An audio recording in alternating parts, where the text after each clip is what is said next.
Bonjour à vous, bienvenue à votre émission La pratique du bonheur présentée par Tania Sensé.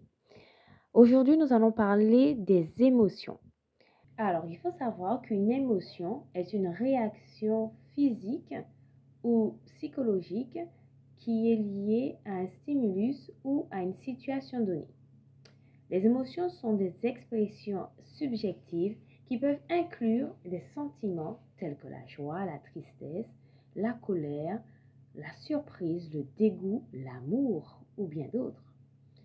Elles sont souvent accompagnées de changements physiques, donc liés à votre corps, tels que la modification du rythme cardiaque, de la respiration. On peut avoir donc du coup des palpitations, la respiration qui devient haletante, ou des expressions faciales, des crispations, ou des sensations tout simplement corporelles. Ce sera peut-être des fourmillements dans le corps, des chairs de poule. Donc le corps, il vous parle quand une émotion vous traverse. Je vais vous proposer quelques conseils en fait pour comprendre comment gérer au mieux vos émotions. Alors afin de pouvoir gérer vos émotions, il est important dans un premier temps de reconnaître et d'accepter ces émotions.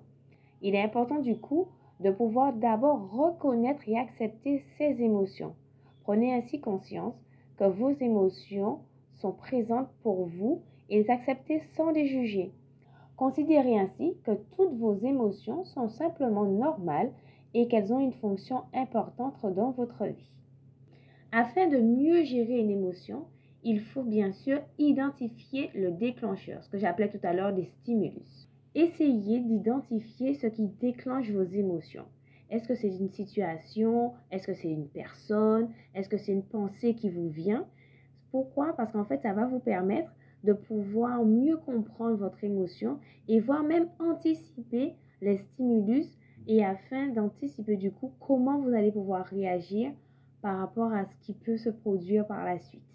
Une troisième astuce serait d'examiner ces émotions de manière appropriée.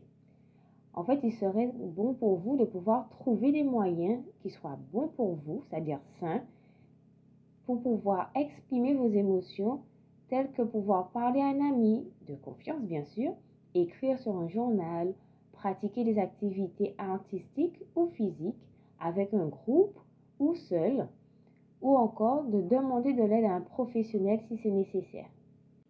Vous pouvez également pratiquer ce qu'on appelle la régulation émotionnelle. Vous allez donc apprendre des techniques de régulation de vos émotions par exemple la respiration profonde, la méditation, la relaxation musculaire dont on avait parlé lors d'une autre émission précédente, ou encore des activités physiques comme dit précédemment. Ces pratiques en fait, elles peuvent vous aider à calmer vos émotions et à retrouver un état d'équilibre émotionnel stable. Au plaisir de vous retrouver dans notre émission La pratique du bonheur sur Job et musique. À très bientôt.